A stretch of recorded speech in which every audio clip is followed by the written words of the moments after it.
প্রবাসীদের কষ্ট সরকারও বোঝে না, সৌদিরাও বোঝে না, এই দেশের মানুষও বোঝে না, বাঙালিও বোঝে না। বাঙালির কিভাবে খালি ক্ষতি করবো ওই চিন্তায় থাকে।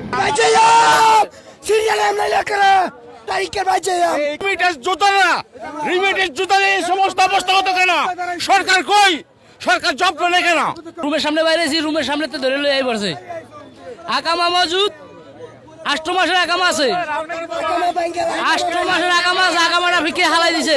একটা রুমের মধ্যে 50 জন লোক থাকতে পারে, ওই এই রুমের মধ্যে 200-250 জন লোক দিতেছে। রিয়াদ সরকার আমাদের লোক 2 থেকে 2.5 মাস জেলে আবদ্ধ, খানা নাই, পানি নাই, কিছু নাই। কথা বললে তারের বেত নিয়ে এসে মারে, কথা বললে তারের বেত নিয়ে এসে মারে। অ্যাম্বাসিডর আমাদের কাছে আসছে, তখন ওনাকে জিজ্ঞাসা করছি যে এই কামাটা 4.5 লক্ষ টাকা। যখন বাংলাদেশ অ্যাম্বাসিডরকে জিজ্ঞাসা করলাম যে এই কামাটা করে আমাদের ফায়দাটা হইলো কি, লাভটা হইলো কি, উনি বলছে যুদ্ধের কারণে, কূটনৈতিক সমস্যার কারণে লোক ধরা হইতেছে। একটা পাসপোর্টের মধ্যে সৌদির যে ভিসা স্ট্যাম্পটা হয় 3 মাসের জন্য, মানে 3 মাস একটা লোক লিগেল থাকতে পারবে এই কামা ব্যতীত। কিন্তু এই 3 মাস থাকার অবস্থায় 3 দিন লোকটা রাস্তার মধ্যে বাড়িছে, লোকটা ধরে ফেলছে, কাজের অবস্থান থেকে ধরে নিয়ে আসতেছে, রুমের থেকে ধরে নিয়ে আসতেছে। কুকুর, আমরা কুকুর, চিরো অভিযানে যেটা বলে।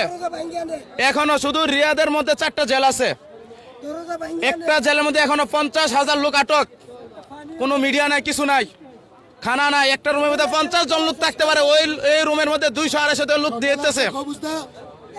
একটা রুটি সকালে 11:30টার দিকে একটা খবর দেয়।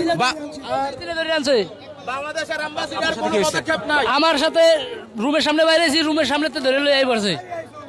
আকামা মজুদ 8 মাসের আকামা আছে, 8 মাসের আকামা আছে, আকামাটা ফিকে হালাই দিছে। রিমিটেন্স জুতা এই সমস্ত অবস্থা হতো কেন? সরকার কই?